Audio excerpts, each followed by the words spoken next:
Evening, everyone. Welcome. So we're talking about Trump this time. Occasionally, we sort of have to. He's carrying on going off the rails, basically. I mean, we'll start off with the FIFA Peace Prize because it does sort of lead into the main thing I'd sort of like to discuss. But also, I do have mixed feelings about it.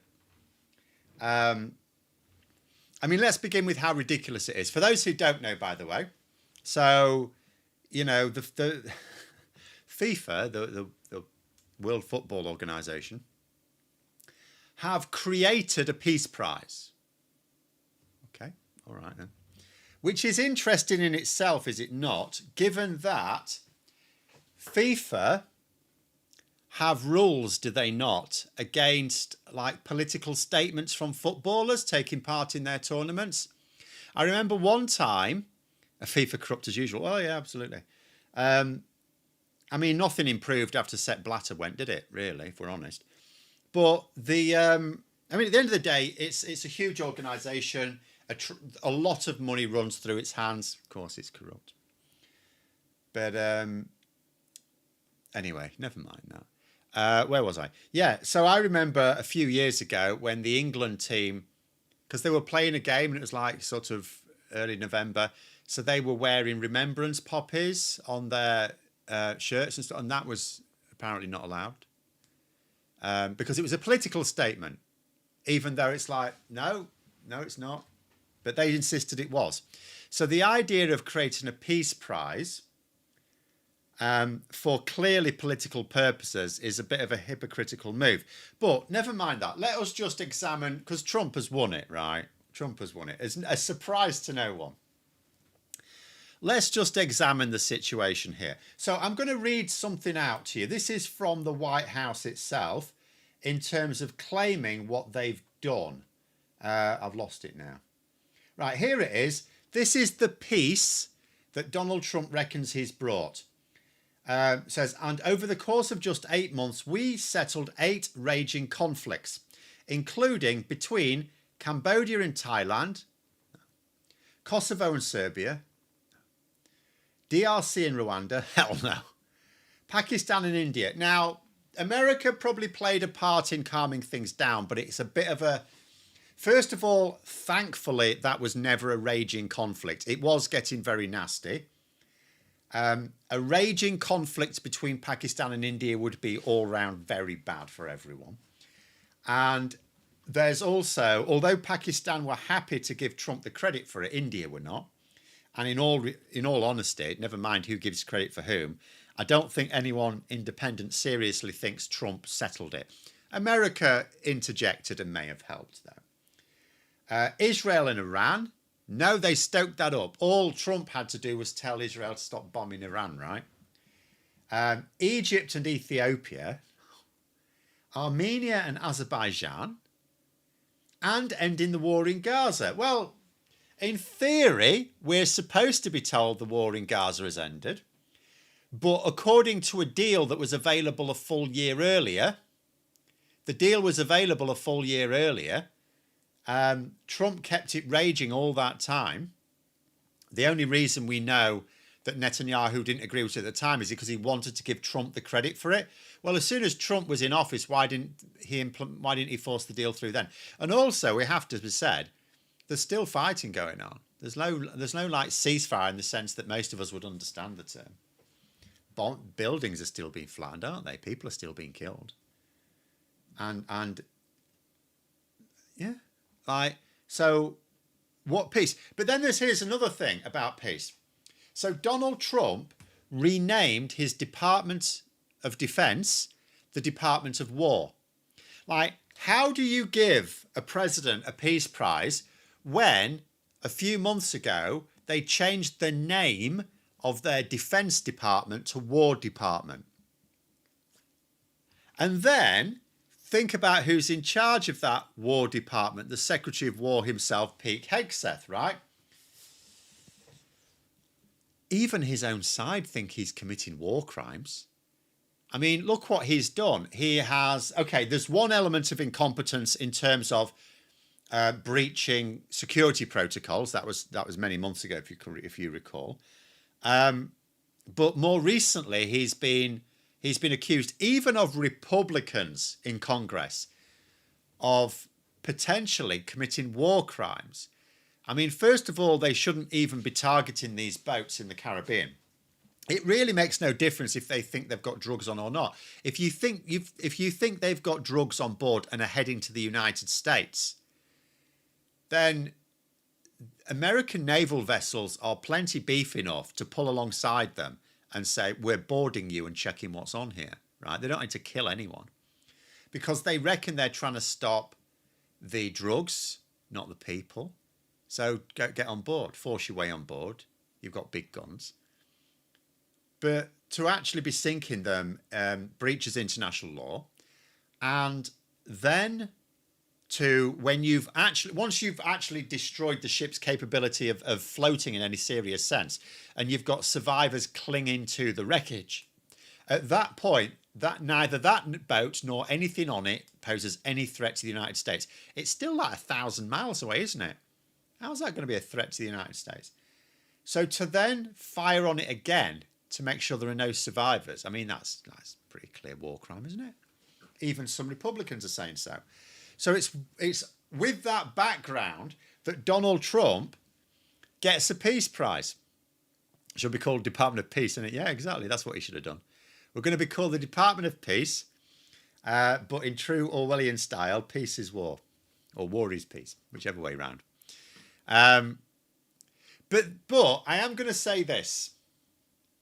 I am going to. Did Trump bring peace between Arsenal and Spurs? No, I don't think that's within anyone's grasp, or even between Millwall and anyone they play. I'll tell you what he could do if he wants to stretch his legs on this. If he wants to flex his muscles.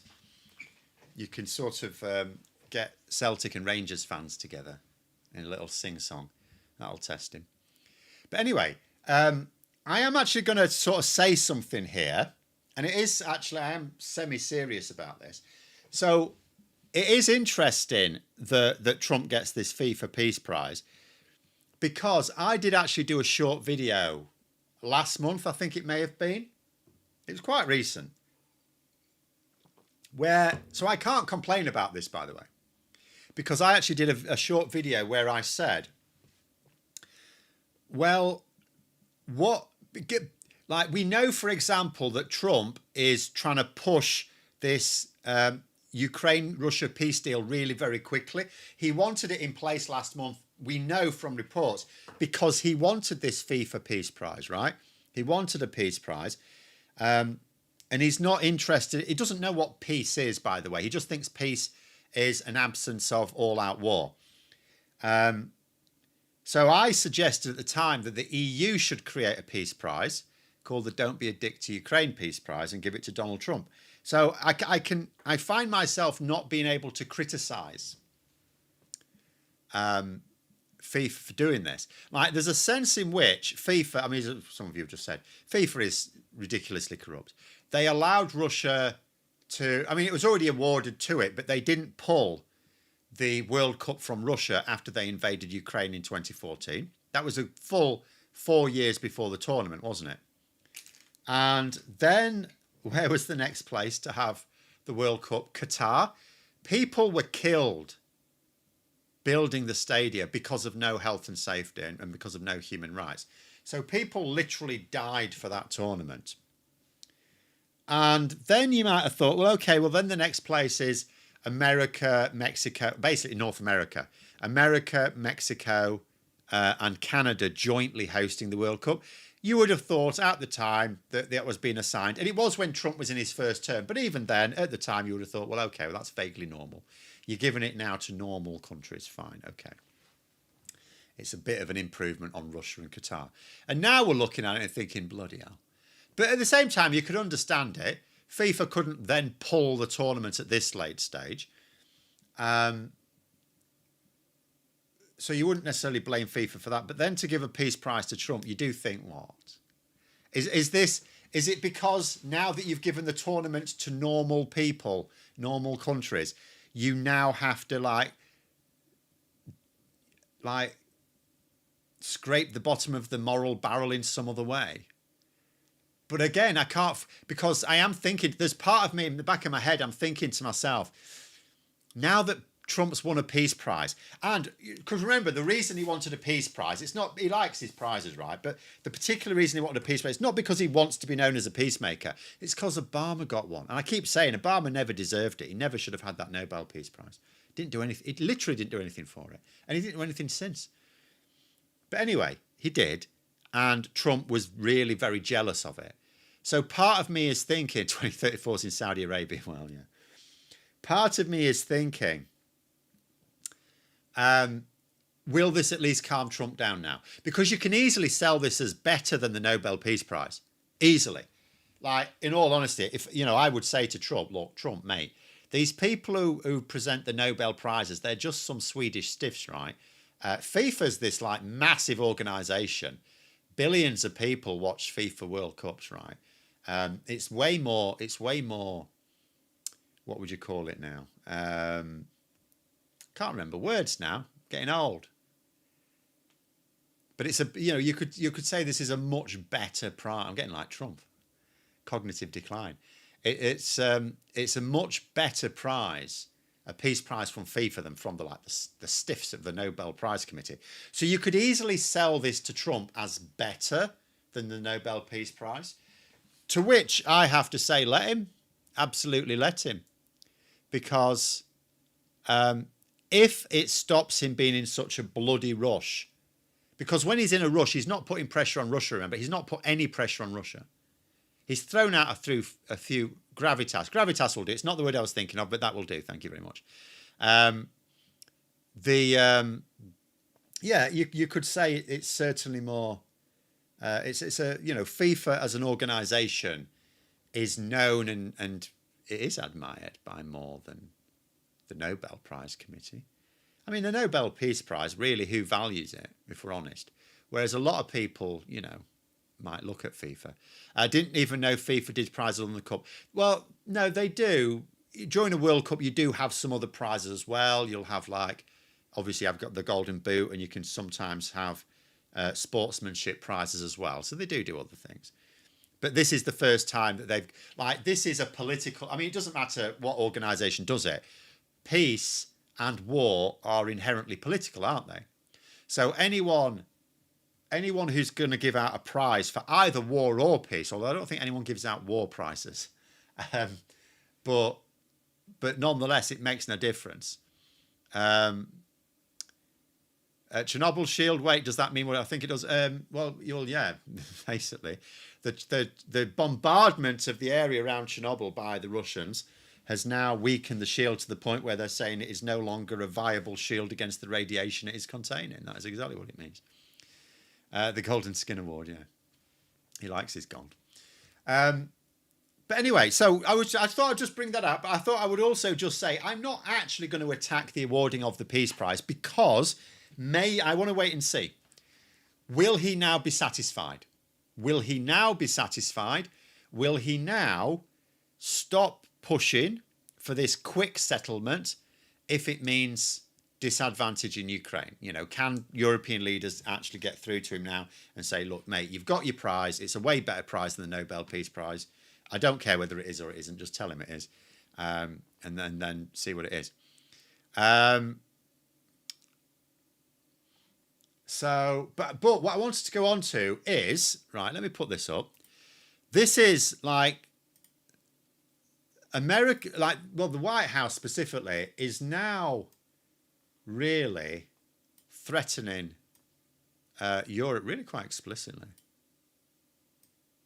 So they've produced this, the National Security Strategy. It's insane. I'm going to read the foreword for you. My fellow Americans, over the past 9 months, we have brought our nation and the world back from the brink of catastrophe and disaster. Well, that's good. After 4 years of weakness, extremism, and deadly failures, my administration has moved with urgency. Sorry, how many political murders have been committed in America since Trump came to office? And how many before? Anyway, My administration has moved with urgency and historic speed to restore American strength at home and abroad and bring peace and stability to our world. No administration in history has achieved so dramatic a turnaround in so short a time. Well, then, that's impressive.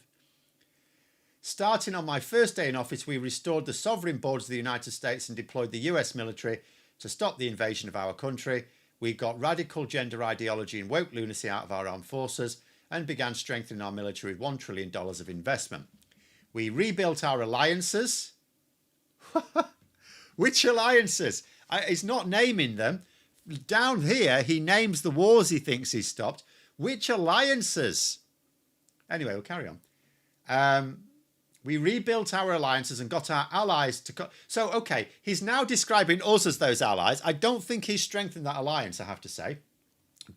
Because in this document, by the way, he's trashing those same allies. He says, we got our allies to contribute more to common defence. Now, I'll come to that in one moment.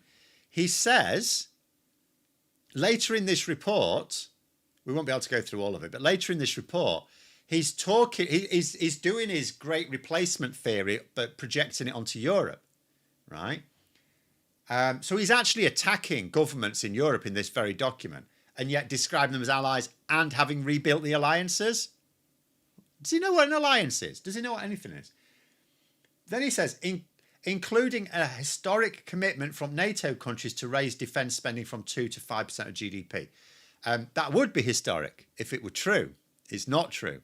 He came away thinking that's what was agreed, and no one really contradicted him, but no one's agreed.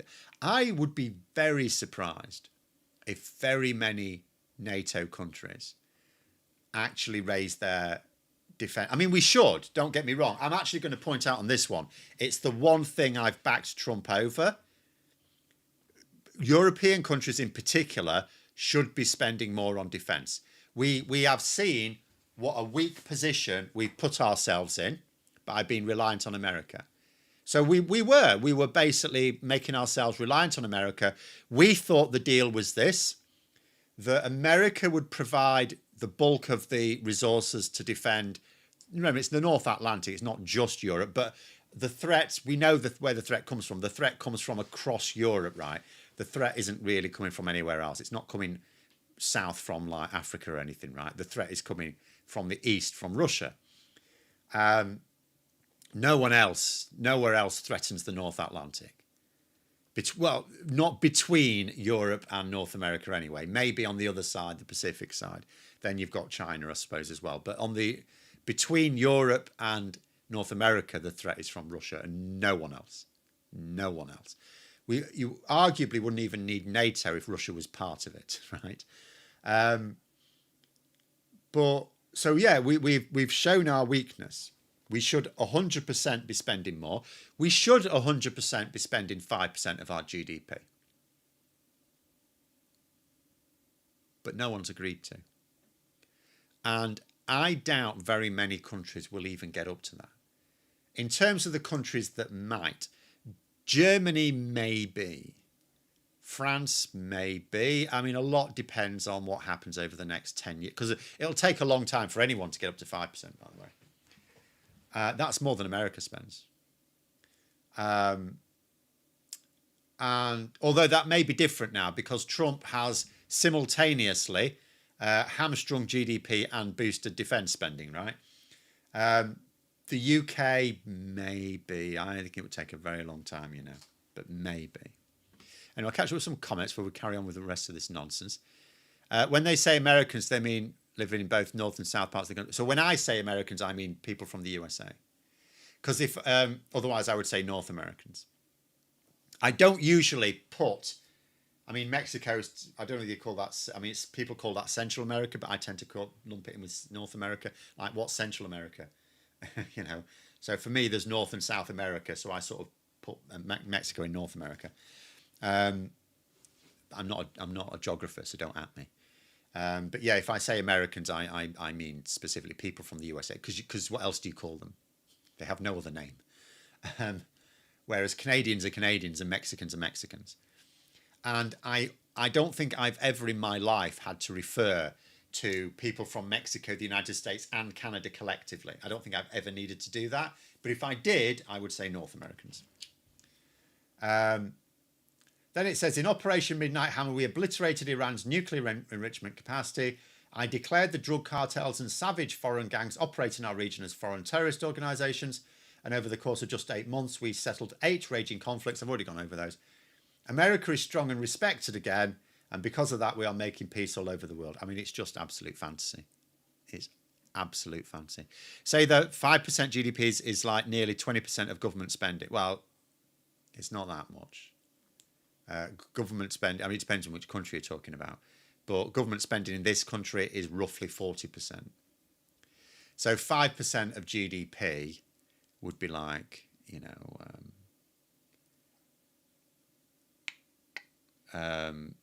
it would basically be a good more than 10% of our tax revenues. Yeah, we would not easily get up to that. The only way the UK could realistically see, here's the problem as well. Like, what you would need to do that, you would need GDP to grow considerably, because then what could happen in theory, you know, assuming that we can run things efficiently for a while, the NHS doesn't necessarily have to use more money just because your GDP grows. So, you know, the amount of money the NHS needs is the amount of money you need to treat health issues, right? Although the NHS could do with a huge injection to treat mental health issues, that'd be very nice. But certain government departments, you could imagine if GDP were to grow substantially, you might be able to prioritise defence spending, given that, if we're going to be completely honest, Russia means war with more than just Ukraine, right? Russia is now a serious threat to the prosperity, at least, if not the liberty, of countries in Europe. So we are basically back to being in a Cold War situation, arguably, but without the United States' help. That's how we should be thinking about it. We did actually spend a lot of money on defence during the Cold War, and we massively, savagely cut it back.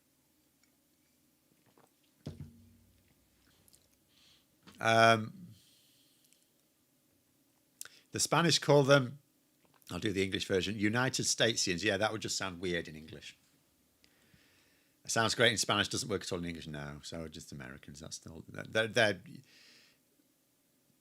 I know it's confusing sometimes for some people, but really there's no other way of describing them. But I mean, let me try and get to this bit. Let's have a look here. Right. So Europe, page 25. I mean, what's in here, I'm going to point out straight away, you may have seen reports, is so extreme that European leaders have had to come out and say the United States is still our biggest ally, despite what this document says. So even European leaders are not able to downplay what is in here. European leaders are acknowledging that this is an attack on them. And let's have a look here. American officials have become used to thinking about European problems in terms of insufficient military spending and economic stagnation. There is truth to this, but Europe's real problems are even deeper. Continental Europe has been losing share of global GDP, down from 25% in 1990 to 14% today, partly owing to national and transnational regulations that undermine creativity and industriousness. No. Because in actual fact, they've reduced those regulations effectively, or the burden of them, with the creation of the single market in the early 1990s. But this economic decline, basically what's happened is China blew up, is actually what happened. China blew up, and you know what? There are countries in traditionally poorer parts of the world that are also doing better, as they should. Inevitably, what are you going to do? Keep poor countries in poverty? Or do you do something to try and help them improve their trade? If you do things to try and help improve trade around the world, inevitably you're going to lose some of that share. But anyway, the larger issues facing Europe include activities of the European Union and other transnational bodies that undermine political liberty and sovereignty, migration policies that are transforming the continent, and creating strife, censorship. I will just point out the EU don't really have a lot to do with migration policies. That's down to individual countries. The only migration policy that the EU have is, because of the single market, if you're a citizen of a single market country, you can move freely around the rest of the single market. But Trump's having a pop at he hasn't made it clear at this point in the document, but he does make it clear. He's having a pop at non-Europeans. So he can have no issue with the EU's migration policy, because the EU doesn't really have a migration policy for people coming from outside the EU. That is down to individual countries to decide. The EU only really manages trade. The EU is a trade body. Remember that Welsh lamb could not be sold for food for years after Chernobyl blew up. Well, indeed, yeah, because the wind carried it as far as Wales. No way Trump wrote that. Doesn't reference the ballroom. Also, it's not written in crayons. No, he didn't write it. Someone's written it on his behalf. Migration policies that are transforming the continent and creating strife, censorship of free speech, and suppression. Well, you should know all about that. And suppression of political opposition. In fact, what's the latest one here, right? The latest is that the government, the US government, is, sorry, it's caught off a bit there, but what it says is, Trump administration moves to deny visas to fact checkers and content moderators. So basically, people who do fact checking are not going to be allowed visas to go to the United States. What's that if not an attack on free speech? Also, one of his mates, Nigel Farage, is in Scotland today. He was in Scotland, or whether he's still there. He presented his latest turncoat and then promptly alley-ooped. He didn't stick around for questions from journalists. He left those to his little his lickspittle. But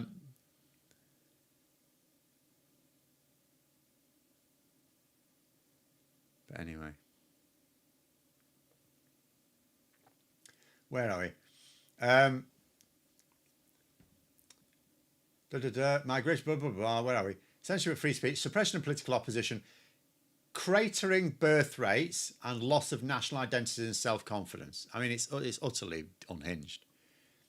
Should present trends continue, the continent will be unrecognisable in 20 years or less. Well, I hope so. I hope it is unrecognisable, because at the moment the continent's too bloody reliant on the United States of America. I would like to think in 20 years' time, I'll be getting on a bit then. Will I even last that long? Maybe.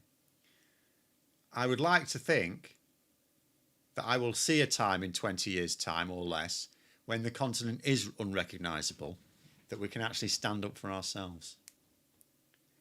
As such, it is far from obvious whether certain European countries will have economies and military strong enough to remain reliable allies. Many of these is the alliance he reckons he's been strengthening. This is the alliance he reckons he's strengthening. He's attacking it here. Many of these nations are currently doubling down on their present path. We want Europe to remain European, to regain its civilizational self-confidence. What the hell is that? Can we just remind ourselves here? Before the United States even existed, before Europeans went over to America and kicked the inhabitants into the recesses, can we just remind ourselves of what Europe was like before even the birth of the United States? A massive swathe of it was controlled by the Ottoman Empire. Do you remember that? Basically, the whole of the southern Europe. Large parts of southern Europe were part of the Ottoman Empire before the United States was even a thing. And that lasted for a long time. How long did that? There's only historians here. How long did the Ottoman Empire realistically have control of big chunks of Europe? It was a good long while. It's more than a few years. So, again, this complete nonsense that the world is split up into these really... and there are some parts of the world where there isn't a lot of... hasn't been a lot of cultural mingling. But there's only so many. Like some parts of I guess, around China, Japan, Southeast Asia type places, maybe. Constantinople type thing, yeah. I mean, the Ottoman Empire lasted for a very long time. It began before the birth of the United States and continued till relatively recently. Yeah, it ended in the early. It was before this. It was about the Second World War that finally finished it off. I think it had been in decline before. I don't think it was a sudden collapse. I think it was in decline for some time, but it lasted a very long time. Say UK's buying F-35 but not F-16. It's buying F-35, not F-16 but Typhoon, Rafale and Gripen are all better buys than F-35. Well, I mean, different people have different views on that. But also there is a bit of politics to this. Buying stuff off America, as long as the stuff actually does its job, buying stuff off America also is useful. Remember Trump's big beef. He wants to be able to sell this idea that he's getting Europeans to boost defence spending, but he doesn't want them, he wants them to buy American. So, doing a bit of that is fine. Warren Pegasus there confirmed over 400 years. There we go then. So this idea that there was this like European civilization that fits the white supremacy mindset is a complete nonsense. It's an absolute nonsense. Huge chunks of Europe were controlled by the Ottoman Empire for centuries, which of course had a major impact on the culture that developed. It's a complete ignorance of history.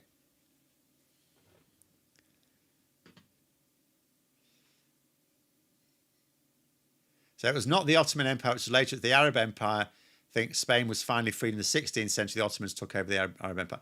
Either way, I mean, the Ottoman Empire originated from what would now be Turkey, right? Either way, the whole point is that you had people from what we would call we had peoples, right? Countries that Donald Trump would not recognise as being inherently European, controlling large sections of Europe for centuries.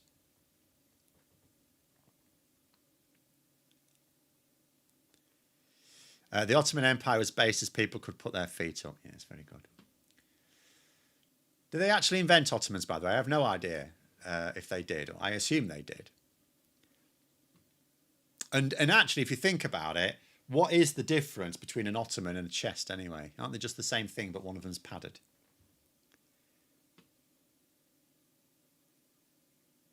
USA has entered their Monty Python fate. Well, it's quite, but it's quite dangerous. It is actually quite dangerous because he's making enemies of people who are actually America's allies, and he's making friends in Europe because later on he shows explicit support for the far right groups in Europe, right? And although I will point out he does talk about here continental Europe, so he's largely leaving Britain and Ireland out of it, maybe. Although I haven't read all of it, I'm sure he's got issues with others as well. But it says here, okay, this lack of self-confidence is most evident in Europe's relationship with Russia. European allies enjoy a significant hard power advantage over Russia by almost every measure, save nuclear weapons.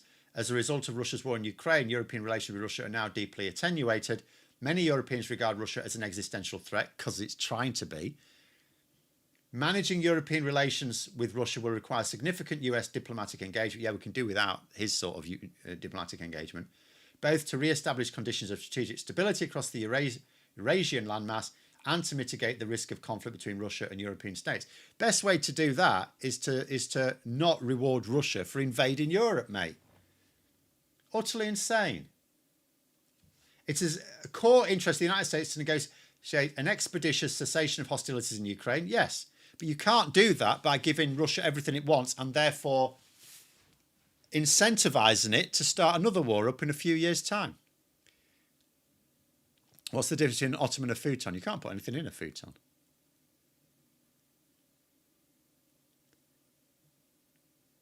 Mongols also got as far as Vienna. Yeah, there's been a lot of invasions over the years.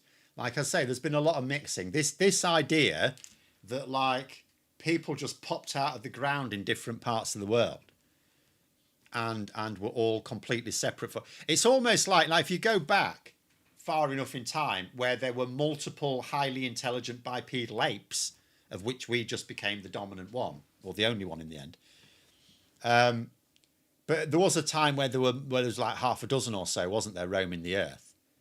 It's almost like Trump thinks that's what happened. That that there's actually multiple species of human, and they all popped up and they're all distinct, and now and just suddenly in the last few decades they've been merging and stuff like that. It's like, mate, we've been mixing for us. Every time a land bridge formed during an ice age, I mean, to begin with, of course, we were all in the same Pangaea, but when that split up, nonetheless, migration still continued. Every time the ice age would introduce a land bridge, people crossed it. Of course they did. People crossed it. So there's been, and then, yeah, there's huge amounts of mixing been going on. If Trump wants us to increase military spending, he should not be imposed stringent tariffs on Europe. So, okay, I was going to try and make that point earlier, then I got distracted now. Yes, that's a very good point. He wants us to spend more on defence, and yet he's reducing our trade. He's actively trying to reduce our trade. Where do we get the money from, Trumpy boy? Where do we get the money from, eh? The only way we'll get the money is by trying to boost our trade with other people, more reliable trading partners. It's really that simple. This entire thing, I've not read the entire thing, just so we're clear here, but the bits I have read, the entire thing is utterly nonsensical. It's contradictory bollocks. It's somewhat like, this is the sort of thing you could understand Elon Musk coming up with someone high on ketamine all the time, but it's absolute nonsense. It's raving. Promoting European greatness. This is where we get to it, right? Right. The Ukraine war has had the perverse effect of increasing Europe's, especially Germany's, external dependencies. Today, German chemical companies are building some of the world's largest processing plants in China using Russian gas they cannot obtain at home. Trump administration finds itself at odds with European officials who hold unrealistic expectations for the war, perched in unstable minority governments, many of which trample on basic principles of democracy to suppress opposition. The opposition, by the way, he means is the far right, Nazis and similar groups. They're not all Nazis, just to be clear. Fascists. A large European majority wants peace, yet that desire is not translated into policy in large measure because of that. So when he says peace, what again he means is for Ukraine to surrender. But he says, yet Europe remains strategically and culturally vital to the United States. Well, why not behave? Because this is the thing. This is an important thing. If you look at how much Russia's war against Ukraine has damaged European economies, and you think, we're some of America's best customers, right? Canada obviously are their best customers, but we are, although there's a few boycotts in place now, but we are some of their best customers around the world. And, you know, if we don't have, if Russia's going to keep attacking our economy, and Russia is openly attacking our economy, like anyone with any brains would look at this situation and say, they've just said it themselves, Europe remains culturally and strategically important to the United States. Does Russia? No, I mean, I'd love it if we could get on with Russia, by the way. I'm not saying because Russia aren't important Sodom, it'd be lovely if we could all get on with Russia as well. But given that that's not the case, strategically, it's really simple. Strategically, Europe is very important culturally and strategically to the United States. They've said so. Is Russia? No. Russia is not culturally important, nor is it strategically important. But Russia is, and it's not even like it's 6 of one, half a dozen of the other. This isn't like two countries going at each other where actually both of them are at fault. This is a simple case of, I mean, that would be like DRC and Rwanda, perhaps. I know some people can say, oh, well, this started and that started, but they're both as bad as each other. Whereas in this particular case, we haven't done anything to Russia.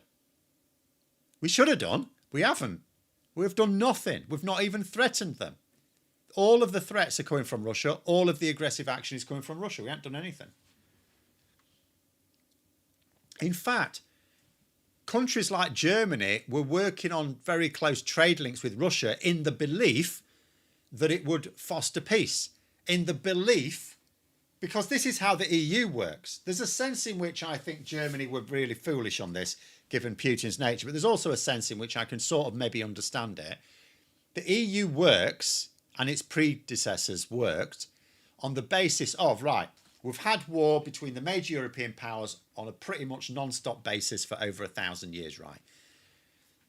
Let's try and knock it. After the Second World War, it's like, can we stop it now? Because this is getting silly, particularly with like modern machinery, modern war machinery. It's just getting ridiculous. So they created interdependencies, trade interdependencies, to the point where it would be economically ruinous to go to war. So if you've got Italy and Germany and France and Belgium and Spain and so on, all dependent on one another for trade, then if one of them tries to go to war against the other, they'll crush their own economy. They'll destroy their own economy. So, and that worked. It's worked really well. In fact, they ended up with shared prosperity. They all have their disagreements. They've all got their differences. And at any one time, one of them will have a right-wing government, one of them will have a left-wing government, and so on. So there'll always be these political differences, but they all have this shared prosperity idea. So I can sort of understand the idea with closer trade ties with Russia being, well, Russia's not going to invade Europe because then that trade would be cut off and that would be ruinous for them. But they did. And the trade was cut off and it was ruinous for them. And they've done it anyway. Because at the end of the day, Putin is fucking nuts. He's crazy. Right? And he's backed by a country that I don't know what they're thinking. But anyway. Anthony, it's going back to the 14% GDP there. 40% of a large cake better than 25% of a steel bun. Well, there is that as well. I mean, obviously, in terms of share of GDP, remember the world economy has itself grown because of better trade. So the pie is bigger.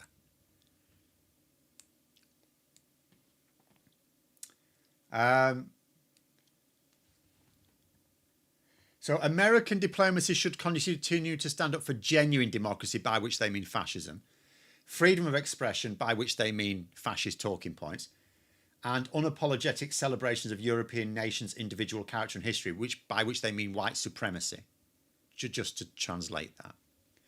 America encourages its political allies in Europe to promote this revival of spirit and the growing influence of patriotic European parties, by which he means the far right, indeed gives cause for great optimism.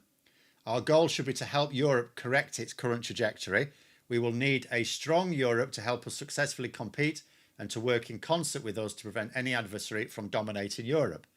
He's the bloody adversary.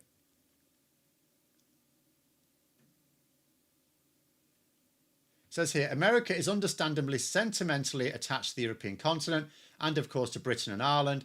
The character of these countries is also strategically important because we count upon creative, capable, confident, democratic allies to establish conditions of stability and security. We want to work with aligned countries that want to restore their former greatness. So, I mean, this is where we have a bit of, I'm going to have another bit of an issue. So, when Trump, I'm going to have to go back to the beginning here, or somewhere, where is it now? There's something in here. So, right, this is the bit, I didn't go through this bit. So, you know when Trump had made this Make America Great thing again, Make America Great Again, Make America Great Again. And I, for many years have said, America was before Trump, during Trump, after Trump, and then during Trump again, is the most powerful country in the world. It has probably the most powerful military. We don't really want it testing with China, but it probably has the most powerful military. It has the most powerful economy, certainly. It is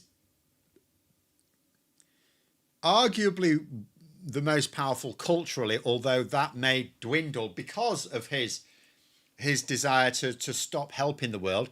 That will actually give China more cultural power. Cultural power comes with soft power. If you withdraw from the world, your cultural power diminishes. I'm sorry. But anyway, this is the introduction. What is American strategy? The opening line is, to ensure that America remains, keyword, the world's strongest, richest, most powerful and most successful country for decades to come. So they're already acknowledging that America is the world's strongest, richest, most powerful and most successful. So where's this Make America Great thing again? Make America Great again. I mean, that's just weird. It's already great. It's never been greater.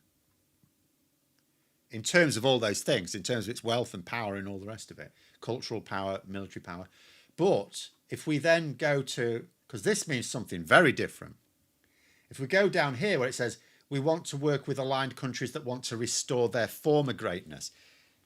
We actually don't want Europe establishing its former greatness, because that former greatness, and neither will America, by the way, that former greatness, shall we remember, came at a cost to the rest of the world because we basically owned it. European empires collectively basically owned everything, didn't it? You know, Portugal and Spain had South America sewn up. Britain and France, North America, mostly Britain, which is why France helped America in the Revolutionary War. Germany, France and Britain carved up Africa.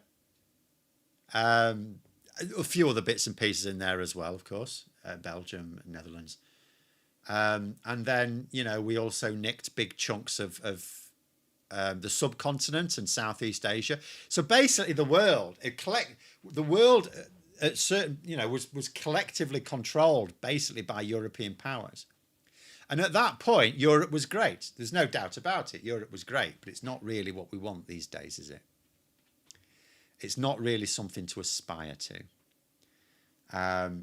So that's quite sinister. No, we don't want ally. And also, if Europe did restore its former greatness, that would actually mean controlling the United States of America. The United States of America wouldn't exist. It'd be back to being a colony again, wouldn't it? I don't know whose colony this time. It might not be Britain's this time. It might be someone else's. But be Europe's colony. Is that what he wants? Is that what he wants? Ridiculous. EU not built exclusively on trade. It's first and foremost a safe harbour for former empires, as well as for some former subjects, built on trade, but also on reconciliation and cooperation. But the driving force behind it is trade. That's what it offers. That's how it gets different countries together. Because the political projects are actually payments. That's what you pay. A lot of countries, that's how, you know, they persuaded the UK to leave the EU, because they made the Brexit referendum about politics rather than economics. And anyone would want their country to ideally be politically independent. Like most people would want that of their countries.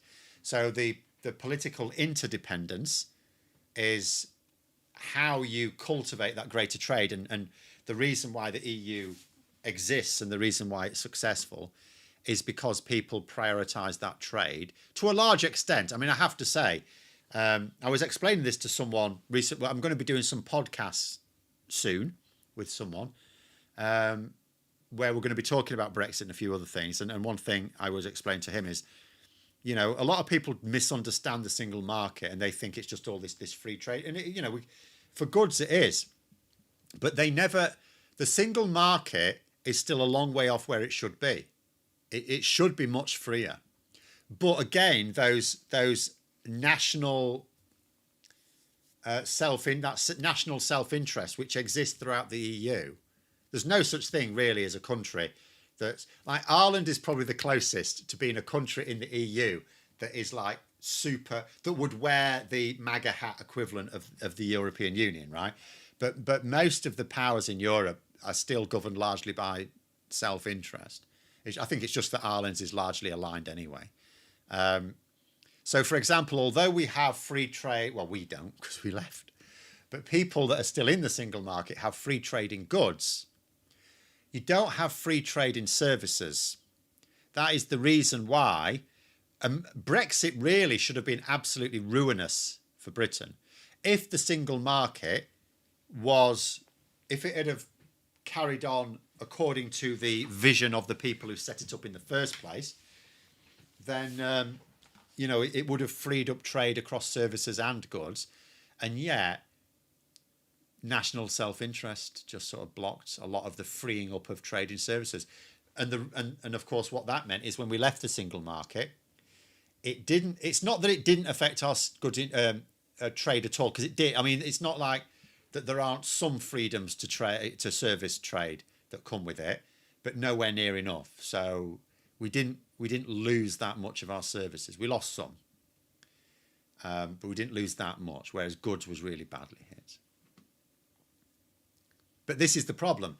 I think it's seen as a bigger risk because most European countries are much more dependent on the service industry than goods manufacture. So it's a much bigger risk for them to initiate genuinely free trade in the EEA, like across services and goods. It's like a huge risk, and some countries are too scared of it. The White House document reads suspiciously like one of Putin's history lectures. Well, it is. All of the people around MAGA have basically been indoctrinated by the Kremlin who have very effective psyops operations. They've been, they've been whispering in their ear for a long, long time.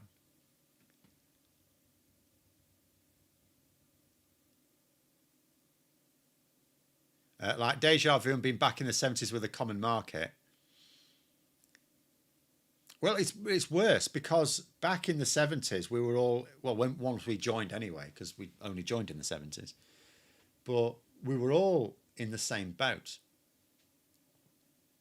So we were all sort of had equal opportunities. Whereas the problem now with leaving the single market is no one else left it. So everyone else, all of the major economies in Europe, as well as some that are not that major, can all trade in goods at least freely with one another. And we can't. So back in the, if you think about the mid to late 70s when we were in the common market, so everything was sort of like, obviously it took us some time to take full advantage, but let's say the 80s, everyone was in the same boat. Like we had the same situation as France, Germany, Belgium, Netherlands, and Spain, Portugal, and Greece. Whereas now they can all trade with one another really easily and we can't. So we're worse off. We're actually worse off than even before we joined the common market. Because back then there were fewer countries in the common market, first of all, and it wasn't as well integrated as the single market is now.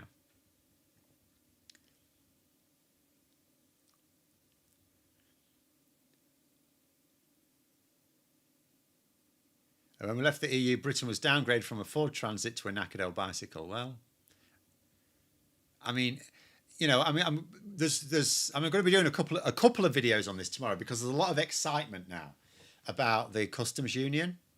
It seems quite. I mean, I'd said this for years, haven't I? That Labour will move towards the EU bit by bit in the easiest way possible, and that I could see, for the second election,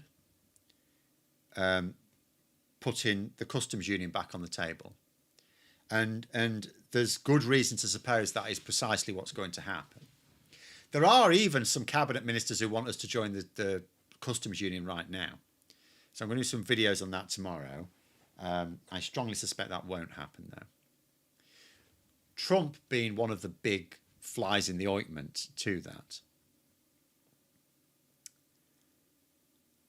At least I can still get avocados and passion fruit. Didn't have my first avocado till I turned 16. I had one once. I don't like them.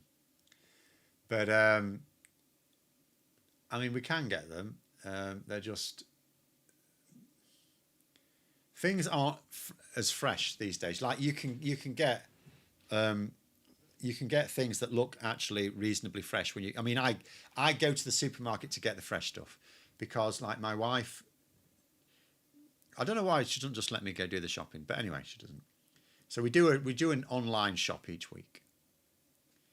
But of course, what arrives may or may not. Like you get the week shopping, and then some of it, the date that's the use by date is like the next day or something. And it's like, well, if it's one item, okay, I'm going to have that the next day. So that still limits my ability to set my own bloody food schedule. And I know, obviously, it doesn't instantly turn into maggoty mush the day after the use-by date, but still, it can have gone off by the end of the week. So I don't trust the fruit. I go myself to the supermarket halfway through the week and get fresh stuff. But even then, you can have problems there. Is customs union on the cards for next Parliament if Labour win? Of course, I think it's almost certain. If you look at the signs of it, I'm going to do 2 videos on it tomorrow. I'm going to do one on what the customs union is, because my issue is I don't think a lot of people know what the customs union even is. I think a lot of people who want to join the customs union don't know what it is, although you're probably more likely to know in that case. But I think in terms of the general population, I do think most people do know what the single market is. I don't think they know how it works, but I do think most people at least know what that is, because a market is familiar. And the single market is just it's not a misnomer. It is a market. It is a literal market, just on a not entirely continental basis, but largely a continental basis. Whereas I don't think people even know what the customs union is, because I don't think people really fundamentally know what customs are, because most people don't have to deal with them. So I'm going to do a video explainer, first of all, on what is the customs union. That's likely to be my second video tomorrow. And then I'm going to do a third one. I don't always do a third one on Sunday, but I'm going to do a third one on the politics of it. And yeah, so if you look at a few different things that are happening. So first of all, Ed Davey did bring it up during PMQs this week. I thought he asked the question the wrong way. I did say so. But he still brought it up that Keir Starmer's personal economic advisor, the one in 10 Downing Street, is known to be in favour of joining the customs union. I mean, any sensible economic advisor is going to, right? But also, we know there are multiple cabinet ministers, some of them heavy hitters, like David Lammy and Wes Streeting, who are also, in fact, they're in favour of joining the customs union right now, according to reports, like, break the manifesto, Keir, let's get it done, right? But also, Nick Thomas Simmons. Now, he was one I said we needed to watch when Labour came to power. He was given a role. There's a few different roles, but I said at the time, he's got 3 different, I think they've changed a bit, but at the time it was like 3 different roles, but 2 of them were like nothing roles. There's no day-to-day work for them. So he was basically our Brexit minister, effectively. Only anti-Brexit minister, because Labour wanted to go close to the EU. So he was our effectively EU minister. He has now been promoted to cabinet. He's got the same role. He's still our guy who has that day-to-day, I don't know that he talks day-to-day, but he has that role of communicating with the EU. And he is now in cabinet. So that's not a mistake. Keir Starmer has put him in the cabinet for a reason, right? So, and he's not a Secretary of State. He doesn't run a government department, right? So why would you put him in cabinet? Because he hasn't been in cabinet for a year and a half. He wasn't in cabinet when Starmer gave him that role. He's had that role. Why is he in cabinet? He's in cabinet so that, because what is the purpose of cabinet? It's so that people who run different government departments can all talk to one another about certain things, so that they can make sure they're not generating friction between one another, that they're sort of working together, right? But you also get a few other people in cabinet that are non-secretaries of state. Why are they there? Because their particular role could also be affecting or affected by other government departments, right? So if you put the Minister of Closer EU Relations in cabinet, that's a big step. That is a huge indicator. You know, you have Starmer's economic advisor says, let's join the customs union. Several key, we know that Streeting's very close to Starmer. We know that, Keir Starmer made David Lammy the Deputy Prime Minister, so he trusts him. Starmer trusts Lammy, right? They want to join the customs union, according to reports now, thank you very much. And there are other cabinet members as well, but those 2 are big hitters. Rachel Reeves, I'm getting the impression, is not that keen right now. I don't actually know where she really stands on Brexit in general. But at the same time, it's worth a lot of Reddies. It's worth a lot of Reddies. But there are obviously risks to it. But so what I'm going to basically say is, I think that at the next election, unless they do break the manifesto and just join this parliament, assuming they can. We do also have to remember it is up to the EU. We can't just independently decide we're going to join. The EU may be difficult about it. I would like to think not, but it only takes a couple of countries to be awkward, and that's it. But I would suggest that the chances now are very high that if we haven't joined the customs union before the next election, that it will be in the manifesto. I think that's what will be in there. And I'll tell you another thing as well, just outside of the economics, politically. It's a really good way to distinguish. It's a really good way to get those votes flocking away from Reform UK, because you can dangle the economic benefits of the customs union. It's something that Nigel Farage will not back them on. He will take a very different view. So it draws a really clear battle line between Labour and Reform UK. Whereas if, as their big pitch, Labour were to put in something like electoral reform, Reform UK could promise the same thing. In fact, it wouldn't surprise me if they did, except I wouldn't want electoral reform if Reform UK are deciding what it is, right? I mean, Donald Trump is implementing electoral reform in America, not in Americans' interests, right? But nonetheless, that is not, you won't draw a distinction there.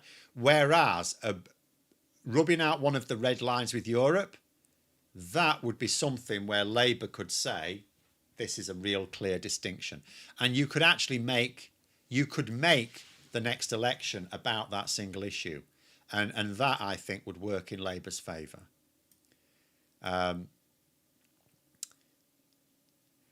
Chris there saying about Labour have announced that trans women will be barred from the 2026 Labour Women's Conference. I mean, they'd already sort of done that, but yeah, I know. I mean, there's a sense in which these various organisations now barring trans women, they're doing so because of the legal situation, because they are being sued, right? But with Labour, they are literally in charge of the government. They could choose to change the legislation. So I would say it is reasonable to criticise Labour here, or it's the Labour government rather than the Labour Party. They're not all... Technically, they've got the same leader, but, there's different structures within them. But whereas people like the WI and so on, they just can't afford to be sued. Whereas Labour could have just changed the legislation, indeed.